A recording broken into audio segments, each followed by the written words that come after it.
কলকাতার গপ্পগুলিতে আপনাদের স্বাগত জানাই। নিজের হাতে লেখা কিছু ছোট গপ্প দিয়ে সাজানো আমাদের এই গপ্পগুলি। গলির ভেতরে যত যাবেন, প্রেম, অ্যাডভেঞ্চার, হরর, কল্পবিজ্ঞানে আপনি হারিয়ে যাবেন। কলকাতার গপ্পগুলিতে আজকের গপ্প, এলগিন রোডের অদ্ভুতুরে ঘড়ি। গপ্পের লেখক রতন মিয়া ও সূত্রধর রণজয়, মায়ের ভূমিকায় মধুমিতা, স্ল্যাশিয়ার চরিত্রে অস্মিতা, সৌরভ ও দোকানদারের চরিত্রে রোহন, আর তন্ময়ের চরিত্রে রাহুল। শুরু হচ্ছে এলগিন রোডের অদ্ভুতুরে ঘড়ি। বৃষ্টির সকাল। কাল রাত থেকেই বৃষ্টিটা হচ্ছে। মুষলধারে ভোরবেলা থেকে বৃষ্টি হচ্ছিল। 7টা-8টা নাগাদ বৃষ্টিটা একটু ধরেছে দেখেই তন্ময় কলেজ যাবে বলে ঠিক করে। তার কলেজের জন্য সে মেট্রোটা ধরে রবীন্দ্র সদন থেকে। জিন্সটা গলিয়ে কোনো রকমে একটা টি শার্ট পরে তন্ময় বেরোবে বলে নিজের স্নিকার্সটা পায়ে গলাতে চেয়ারে বসলো। এমন সময় মা হাতে দুটো পিনাট বাটার টোস্ট ধরিয়ে দিয়ে বলল, এটা গেল জলদি, না খেয়ে বেরিয়ে যাচ্ছেন মহারাজ। আর রোজ রোজ কি এক জামা পরে বেরোস রে কলেজে? তন্ময় হেসে উত্তর দিল, আরে এটাই হাতে কাছে পেলাও। কাল তুমি কুর্তাটা ইস্ত্রি করে রেখো তো, ওটার সাথে একটা ব্রাউন জিন্স কম্বো করে পরলে কেমন হবে বলো তো? অত কম্বো টম্বো বুঝি না।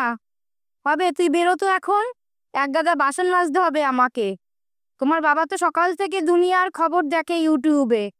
তোমার মায়ের যে খবর আছে কিছু, সেটা তোমরা বাপ বেটা কেউ রাখো না। তন্ময় টোস্ট দুটো খেয়ে বেরোলো বাড়ি থেকে। তার বাড়িটা শরৎ বোস রোডে। বেরোনোর আগে মাকে একবার হাঁক দিয়ে গেল, আমি যাচ্ছি। যাচ্ছি বলে না রে, আসছি বল। বাড়ি থেকে বেরোলো। তখনও ঝিরঝিরে বৃষ্টি হয়ে চলেছে। একবার সে আকাশের দিকে তাকালো। না, ছাতা খোলার দরকার নেই। ভবানীপুর এডুকেশন সোসাইটির সামনে দিয়ে এলগিন রোড ধরে এগিয়ে চলল।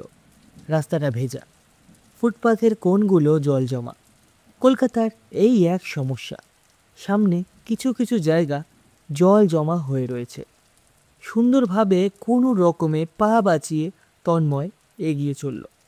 এলগিন রোডটার ডান দিকে যেখানে লি রোডে মিশেছে, তারই দুপা এগিয়ে উল্টো ফুটে তন্ময়ের নজর পড়ল মিউনিসিপ্যালিটির নীল সবুজ ডাস্টবিনের নিচের সাইডে কি যেন একটা চক চক করছে। তন্ময় থেমে দাঁড়ালো। একটা ট্যাক্সি আসছিল, ওটা যেতে দিয়ে সাবধানে রাস্তাটা পার করলো। একবার পেছনে তাকালো। একটা ছেলে বিএমডাব্লিউর একটা বাইক চালিয়ে 78 স্পিডে বেরিয়ে গেল। কম বয়সী ছেলেগুলো আজকালকার অসহ্য সত্যি। এটা ভেবে তার মনে এলো তার নিজের বয়সটাও তো খুব একটা বেশি না। ভেবে মনে মনেই হাসলো। কৌতূহলে ডাস্টবিনের নিচে তাকালো। দেখলো একটা ঘড়ি পড়ে আছে, স্মার্ট ওয়াচ ধরনের, কিন্তু ঘড়িটা একটু অন্য রকম লাগছে। নিচু হয়ে হাতে নিল ঘড়িটা। ঘড়িটা বড় অন্যরকম, পুরো ট্রান্সপারেন্ট স্ট্র্যাপ, বেজেলের ওপর কয়েকটা কালো স্বচ্ছ দাগ কাটা, কিন্তু কোনো কোম্পানির ব্র্যান্ডিং নেই। তন্ময় উল্টো করে দেখল, এপার ওপার দেখা যায়। এ আবার কি ঘড়ি রে বাবা, নাকি এমনি রিস্টব্যান্ড? একবার কানে লাগালো, না, টিকটিকের শব্দও নেই। কিন্তু ঘড়িটা মিষ্টি দেখতে, তার ফেলে দিতে মন চাইল না। তন্ময় হাতে একটা ক্যাসিও রয়্যাল পড়েছিল। ঘড়িতে তারিখটা চোখে পড়ল 26শে আগস্ট। তবে সেটা হাত থেকে খুলে এই স্বচ্ছ ঘড়িটা বাম হাতের কবজিতে সে বেঁধে নিল। এরপর সে হাঁটতে থাকলো। বেশ কবার ঘড়িটার দিকে তাকালো, মুচকি হাসল। ঘড়িটা ফ্রিতে ভালোই পাওয়া গেল। কাল রাতেই সে ওয়াচ ইউটিউবার রাহুল কোলের বেস্ট ওয়াচ আন্ডার 5000-এর ভিডিওটা দেখছিল, কিন্তু পকেটে এই মাসে খুব টান, তাই কেনা হয়ে ওঠেনি। ভালোই হলো, একটা ঘড়ি তো পেল। মেট্রো চড়ে কলেজে যখন ঢুকলো তখন সকাল 11টা। কলেজে ঢুকতেই তার বন্ধু সৌরভের সাথে দেখা। সৌরভ বলল, কি ভাই, ইনস্টাতে ভালোই তো মেয়েদের কোমর তোলানো নাচের ভিডিওতে লাইক মারা হচ্ছে। আমি স্ক্রিনশট মেরে রেখেছি। বল বল, সৃজাকে ফরওয়ার্ডটা করবো নাকি? এ ভাই, এসব ঠিক না। আমার কাছেও কিন্তু তোরা তেতলে কিছু ঘনিষ্ঠ চ্যাটের কি যেন বললি, ওই স্ক্রিনশট আছে। তুই বল, আমি কি একটু তাহলে রিমিকে ফরওয়ার্ড করবো নাকি? এই কি আরে আমি তো মজা করছি, এসব কি ভাই? Good good. মনে রাখিস, আমরা দুজনেই একে অন্যের ভবিষ্যতের পিছন বাজিয়ে দেওয়ার জন্য যথেষ্ট। আরে চল জলদি, কস্টিংয়ের ক্লাসটা শুরু হয়ে যাবে। কেলটুটা আবার লেট করে ঢুকলে অ্যাটেন্ডেন্স দেয় না। এতক্ষণে তন্ময় কলেজে গিয়ে আড্ডা ইয়ার্কিতে হাতের সেই ঘড়িটার কথা ভুলেই গেছে। দুপুরের কড়া রোদ বাঁ দিকের জানলা দিয়ে তার হাতে এসে পড়ল। অমনি ঘড়িটার চমকে তার নজরটা আবার ঘড়ির দিকে গেল। ভালো করে লক্ষ্য করে সে দেখল ঘড়িটা স্বচ্ছ হলেও সূর্যের আলোতে তার একেবারে সেন্ট্রাল পয়েন্টে একটা হলুদ বৃত্তর মতো বোতাম ফুটে উঠেছে। তন্ময়ের মুখ দিয়ে একটা শব্দ বেরিয়ে এলো। উড়ি সালা, সোলার স্মার্ট ওয়াচ টাইপের মাল তো এটা। সে হলুদ বোতামটা টেপার চেষ্টা করলো। বোতামটায় আঙুল স্পর্শ করার সাথে সাথে তন্ময়ের কেমন মাথাটা ঘুরছে মনে হলো, কিন্তু 4-5 সেকেন্ডেই সে বুঝতে পারল না, মাথা ঘুরছে না, চারপাশে দুনিয়াটা ঘুরছে, বন বন করে ঘুরছে। সে কিছুই আর বুঝতে পারছে না। বিরাট জোর ঘুরছে। তন্ময়ের শরীর খারাপ করছে, নিঃশ্বাস বন্ধ হয়ে আসছে। তন্ময়ের মুখ দিয়ে গোগানি শব্দ বেরোয়। তার চারদিকে একটা সাদা নীল আলোর ছটা খেলে যায়। তারপর তন্ময়ের আর কিছু মনে নেই।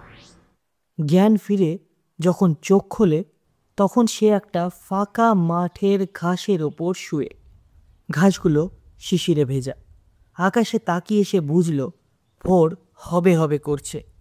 তার শরীরটা কেমন হানচান করছে, মনে ভয় কাজ করে। সে একবার গা হাত পা ঝেড়ে উঠে দাঁড়ালো। তারপর চারপাশটা দেখল। প্রায় 1 কিলোমিটার দূরে একটা আলো মতো তো জ্বলছে। সে আস্তে আস্তে সেদিকেই হেঁটে চলল। তন্ময় মনে করার চেষ্টা করলো সে এখানে কি করে এলো। শেষ তো ঘড়িটার মাঝে আঙুল দিয়ে বোতাম একটা টিপেছিল। ঘড়িতেই কিছু আছে নাকি? শেষ রাতের আলোতে ঘড়িটা স্নিগ্ধ দেখাচ্ছে। সে আরেকবার ঘড়ির মাঝের বোতামটা টিপল। কই, না তো, কিছু তো হলো না। তন্ময়ের মনটা ভয়ে কেমন যেন করছে। না, এটা কি হলো সে কিছুতেই বুঝতে পারছে না। যখন আগুনটা থেকে আর 400 মিটার মতো দূর, হঠাৎ তন্ময়ের মনে হলো, আরে পকেটে মোবাইলটা তো আছে, একবার গুগলে দেখে নিলেই হয়, দেন ডিরেকশন মেরে বাড়ি চলে যাবে। ঘড়িটা যদি ডোরেমনের অ্যানিওয়্যার ডোরও হয়, ও ম্যাপ দেখে বাড়ি তো যেতেই পারে। মোবাইল হাতে নিয়ে তন্ময়ের বুকে আর একটা ধাক্কা লাগলো। ফোনে কোনো টাওয়ার নেই, আর ফোনের চার্জও মাত্র 11%। সে উপায়হীন অনুভব করছে। আলোটার কাছে পৌঁছে সে বুঝল এটা একটা মাটির ঘর। সে বাইরে গিয়ে হালকা করে ডাকলো, কেউ আছেন? হ্যালো, একটু বিপদে পড়ে গেছি, একটু হেল্প লাগছিল। কোনো উত্তর এলো না। সে আবার একটু চিল্লেই বলল, কেউ কি আছেন? Hello hello. এই কে রে, সকাল সকাল চিল্লাতে আইসস? তুই কে রে, জনার্দন বর্মনের ছোট বেটা নাকি? না না, আমি তন্ময়, তন্ময় রয়। আপনার আপনার শরৎ বোস, মানে সাউথ কলকাতা থেকে আসছি। একটু রাস্তাটা বলবেন? আমি মানে হারিয়ে গেছি, একটু হেল্প লাগছিল। কে রে তুই, তোর তো কখনো দেখি নাই। সে তো আমিও আপনাকে দেখিনি, but that is not the point. Kindly help me with the location please. কি সব বলছিস রে? এ কি ভাষা, কি ব্যায়াম হইল রে তোর? ও বাবা, এবার ইংলিশ জানা না। মানে বলছি আমি সাউথ কলকাতা থেকে আসছি, মানে কি করে এসেছি জানি না, বাট একটু হেল্প লাগছিল। আপনি কি আমাকে একটু সাহায্য করতে পারবেন? সাউথ কলকাতা, এটা কি জিনিস? আমি তোর এই সাত সকালে কি সাহায্য করুম রে? এ ঠিক করে বল তো, তোর কি পায়খানা চেপেছে? আরে দূর বাবা, কী সব বলছে। আচ্ছা, একটা চার্জার হবে, মোবাইলের চার্জ প্রায় শেষ। মোবাইল দেখে লোকটা হাঁ করে চেয়ে রইল। রাত পেরিয়ে ভোরের আভা আলোতে তার কালো মুখের মধ্যে সাদা দাঁত কটা পরিষ্কার দেখা যাচ্ছে। লোকটা তন্ময়ের ওয়ালপেপারের গোলাপ ফুলটার দিকে চেয়ে আছে। এবার বলল, তুই লন্ডনটার ভেতরে গোলাপ গাছ লাগালি কেমনে? তন্ময় এবার অবাক হলো, অল্প বিরক্তির সাথেই বলল, এই আপনি কি সকাল সকাল আমার সাথে চ্যাংরামি করছেন? মুখ সামলে কথা ক, হার মাদের পোলা, ভাগ এখান থেকে। ঘুমটা ভাঙিয়ে দিলে আবার গালাগাল করে। আরে আরে গালাগাল দিইনি, চ্যাংরামি ইজ নট আ স্ল্যাং। ও সরি, আপনি তো আবার ইংরেজিতে লবডঙ্কা। আচ্ছা রাগ করবেন না, একটু শুনুন না, এটা কোন জায়গা একটু বলতে পারেন? রাগ করবে না আবার, এটা মাকসুদাবাদ। এই এবার একে গালাগাল করছে। আরে গালাগাল কই করলাম, এই জায়গাটার নাম সত্যি মাকসুদাবাদ। বিশ্বাস না হইলে ওই 3 কিলোমিটার উত্তরে আব্দুল করিমের বেটার বাড়ি, ওরে জিগাইল। তন্ময়ের একবার মাথায় তড়িৎ খেলে গেল। 1 সেকেন্ড আনমনে সে বলে উঠল, 1704 সালে নবাব মুর্শিদ কুলি খাঁ মুর্শিদাবাদ স্থাপন করার আগে জায়গাটার নাম তো মাকসুদাবাদই ছিল, যা কিনা মুঘল সম্রাট আকবরের স্থাপন করা। তন্ময়ের পায়ের তলার মাটি কেঁপে উঠল। সে ভয়ে ভয়ে জিজ্ঞেস করল, আপনাদের এখানে কি রাজা আছে? আছে, রাজা মশাই আছে, কিন্তু সে তার বাড়িতে আছে। আমার বাড়িতে আমি আছি। সে তার বাড়িতে ঘুমায়, আমি আমার বাড়িতে ঘুমাই। আরে এসব রাখুন, আপনার রাজার নাম কি আকবর? এই চুপ চুপ, জাহাপনার নাম নিতে নাই। লোকটা জিভ কাটতে লাগলো, নিজেই নিজের কান মুলে পড়ল। জাহাপনা সে পাই যদি শোনে রে, তোরে শুলে চড়াই দিব, বুঝছস? তোরে কচু কাটা করব। এবার তন্ময় একটু বুঝলো, এই ঘড়িটা ডোরেমনের অ্যানিওয়ার ডোর নয়, বরং সত্যি যদি এই লোকটা মস্করা না করে থাকে তাহলে এটা কিতরেসুর টাইম মেশিন। সে ইমিডিয়েটলি ঘড়িটা খুলে ফেলতে গেল, কিন্তু না, ঘড়ি সে খুলতে পারল না। ঘড়িটা যেন তার চামড়া কামড়ে মিশে গেছে তার ত্বকের সাথে। তন্ময় লোকটার পা ধরতে গেল। এই এই হাল মাথা পোলা, আমার লুঙ্গি টানবি না। আরে আপনার লুঙ্গি টানছি না, আমি খুব বিপদে পড়ে গেছি, আমি ফিউচার থেকে আসছি। ফিউচার? ও মানে ভবিষ্যৎ, আগামী কালের সময় থেকে আসছি, যে সময়টা এখনো আসেনি। সময় যখন আসে নাই তো হারমাদের পোলা তুই শালা ভোরবেলা এটি গেলি কেন? এই আমার হাঁটা লেগেছে পাশার তো। লোকটা ছটপট করে একটা ঘটি নিয়ে বাড়ির পেছনে দৌড় দিল। তন্ময় হতাশভাবে দাঁড়িয়ে রইল, ঘড়ির দিকে একবার তাকালো। হাতটা পূর্ব দিকে ওঠা লাল সূর্যতে এমনভাবে তাক করলো যাতে হলুদ বোতামটা ফুটে ওঠে, তবে না, ফুটে উঠল না। ঘড়ি যেমনটা তেমনই থেকে গেল। তন্ময় চিৎকার করে উঠল, শিট শিট শিট। সে মন মরা হয়ে মাটির বাড়ির ভিতটায় হেলান দিয়ে বসে রইল। দূরে আরেকটা বাড়ি দেখা যাচ্ছে। ওই বাড়িটার পাশে আবছা একটা গোয়াল ঘরও আছে বলে মনে হচ্ছে। এমন সময়, এই তুই এখনো যাস নাই? যা না, যা, যে সময় দিয়ে আইসস ওখানে যা না, তোকে দেখতেও কেমন আজও পাগলা রকমের, জানিস তো? আরে আমি ফেসে গেছি, আমি সময় জালে ফেসে গেছি, আমি বাড়ি যাব কেমন করে এবার? ওই সিধা আল বরাবর যা, ওইখানে যেখানে রাস্তা পাইবি ওই রাস্তা দিয়ে রফিক ভাইয়ের টম ঘোড়া গাড়িতে উঠা যাইবি। তুই টক বক কইরা বাড়ি যাইবি। যা যা পালা। এই যেটা বুঝছো না সেটা নিয়ে কথা বলো না তো। তোমার ও সরি, মানে জাহাপনা কোথায় থাকে, একবার দেখা করা যাবে তার সাথে? না রে, সাহাপানা কোথায় থাকে আমি জানি নে। দিল্লি সুভাতে আসে শুনছিলাম কয়েক মাস হাইগে। আর এই হারমাদের পোলা আর জাহাপনা তোর আমার সাথে দেখা করবো কেন রে? তোর নাম কি যেন কইলি? তন্ময়। হ্যাঁ, তা তন্ময় আর রতন মিয়ার লগে জাহাপনা দেখা করবো কেন, আমারে বুঝাতো। তন্ময়ের আর কথা বলার মুড নেই। ফোনে চার্জটা দেখলো, পাওয়ার সেভার মুড দিয়েও মাত্র 8% পড়ে। হাল বরাবর সে চলতে লাগলো। রতন মিয়া নিজের ঘরে ঢুকে কি যেন করছে।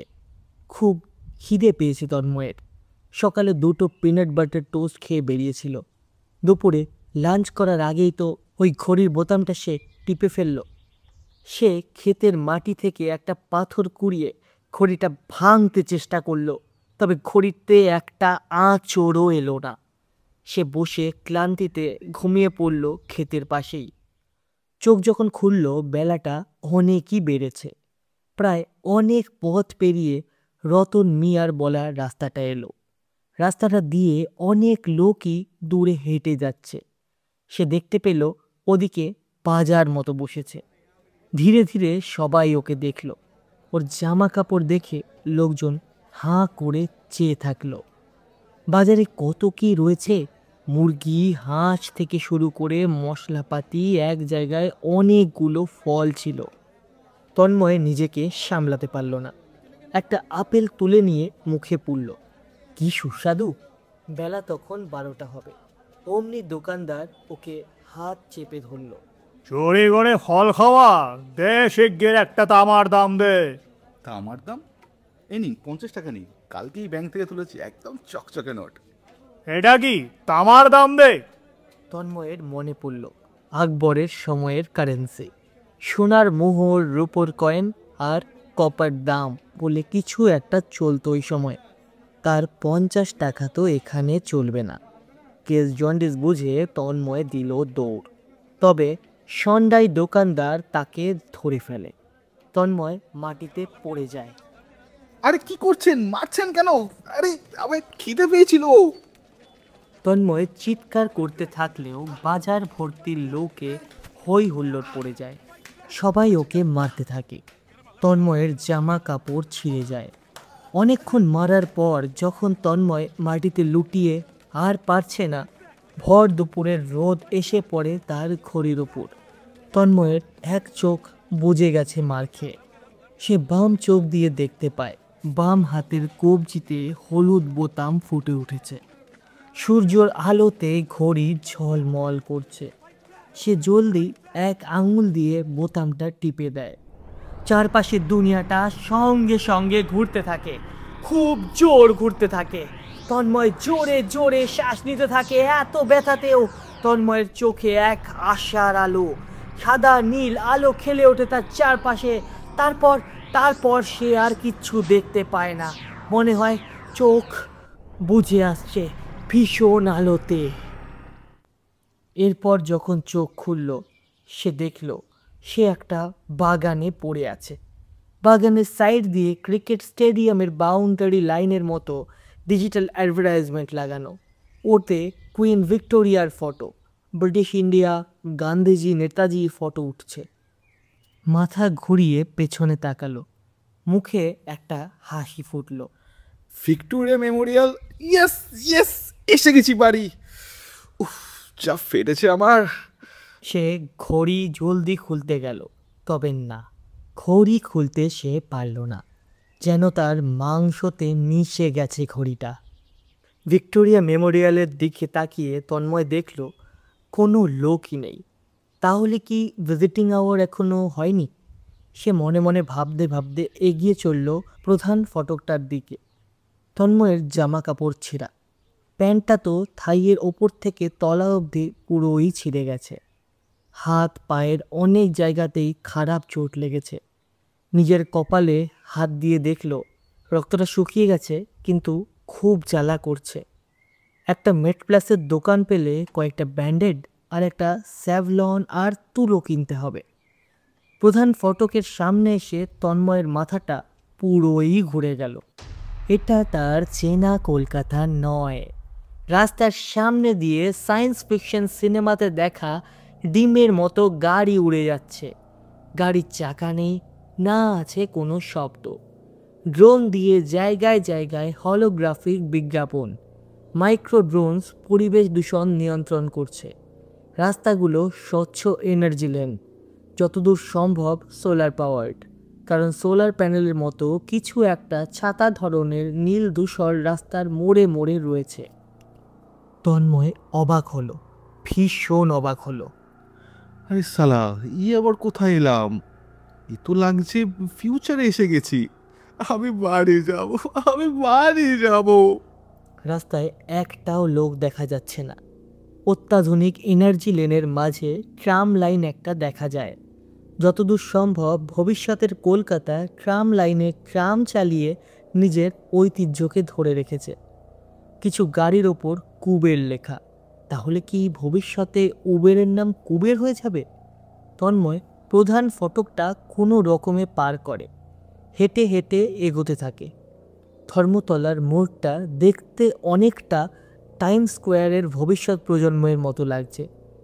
ভাসমান হলোগ্রাফিক বিলবোর্ড, এদিক ওদিক অনেক স্বয়ংক্রিয় দোকান, তার ভেতরে রোবোটিক দোকানদার, বাইরের টাচ স্ক্রিনে হাত দিয়ে অর্ডার দিতে হয়।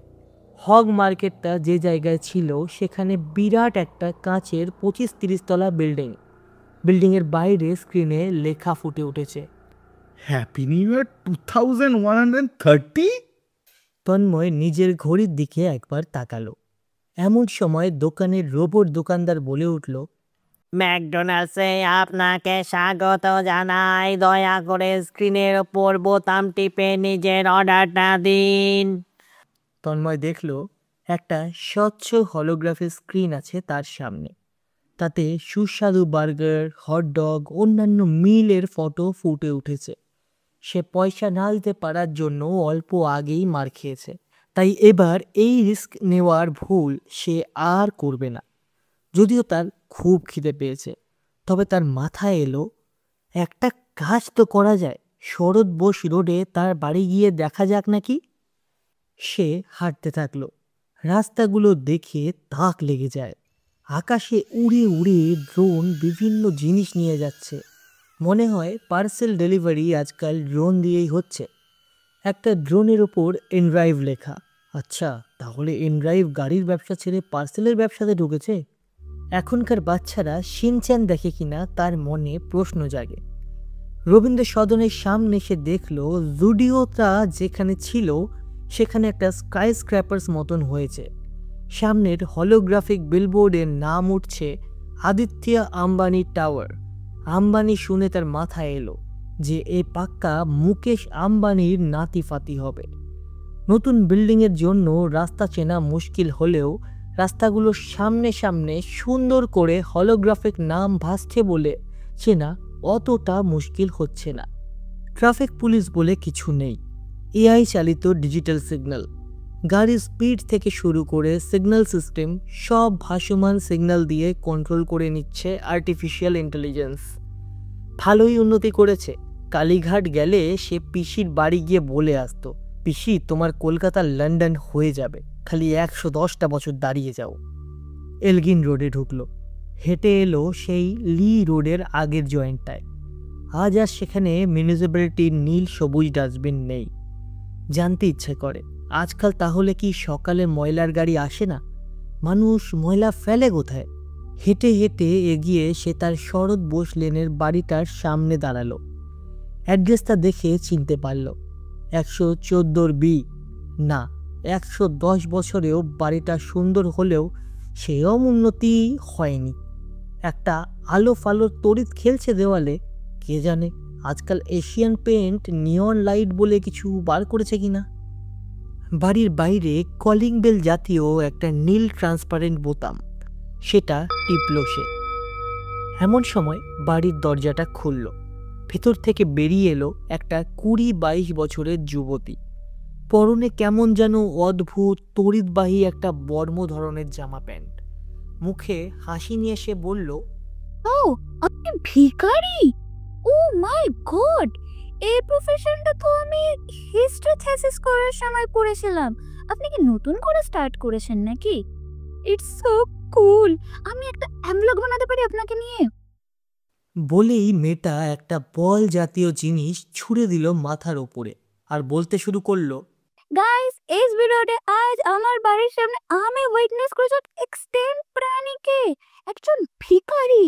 Can you believe it? ওই, আমি ভিখারি না। ধুত্তর, এটা হ্যান্ডসাম ছেলে কখনো ভিখারি হয়? খালি বাজে কথা। আর অ্যামলকটা কি জিনিস? Ambience blogging, obviously. 360 অ্যাম্বিয়েন্স লেআউটও চেঞ্জ করা যায়। 665 ওএস আপডেটে প্লুটো প্ল্যানেট অ্যাম্বিয়েন্সও অ্যাড হবে, জানেন না? বাই দ্য ওয়ে, আপনি কে তাহলে? ওটা একটু কমপ্লিকেটেড। আমি একটু ভেতরে বসে কথা বলতে পারি। এক লাইনে এইটুকু বলতে পারি, আমি টাইম মেশিনে করে পাস্ট মানে অতীত থেকে ফিউচারে এসে গেছি। Time machine, interesting. আচ্ছা, আসুন আসুন, ডিজিটাল রিক্লাইনারটা টেনে বসুন। Zender Sender recliner in living room number 45X. একটা উড়ন্ত বল মতো এসে পড়ল রুমের ভেতরে, আর চোখের পলকেই সেটা একটা আরামদায়ক সোফা হয়ে গেল। তন্ময়ের মুখ দিয়ে শব্দ বেরিয়ে গেল।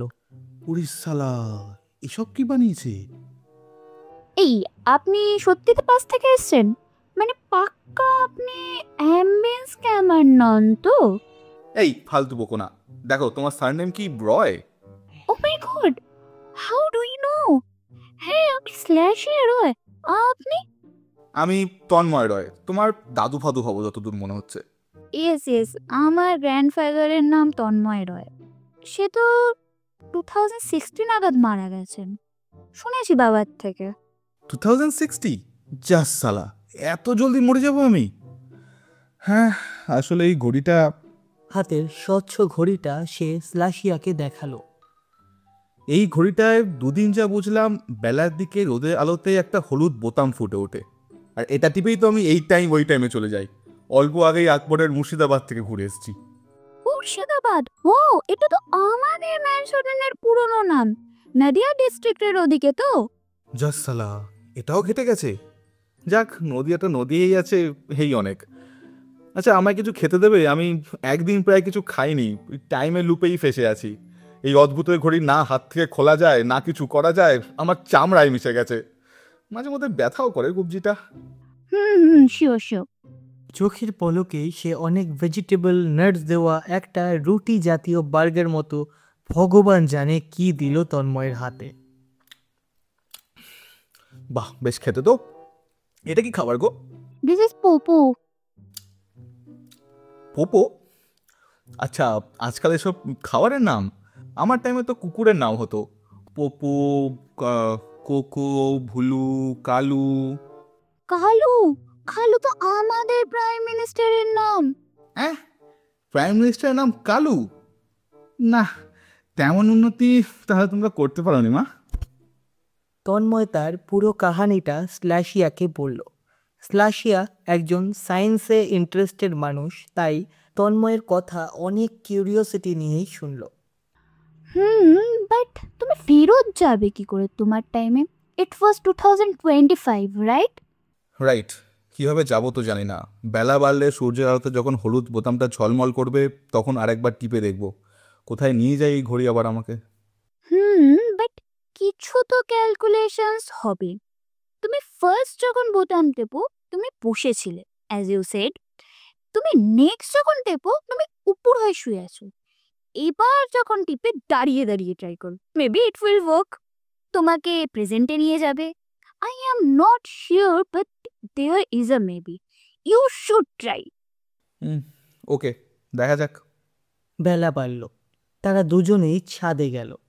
সূর্য যখন মাথার ঠিক ওপরে, সূর্যর আলোটা ঘড়িতে পড়ে। ঘড়িটা ঝলমল করে উঠল, ফুটে উঠল সেই হলুদ বোতাম।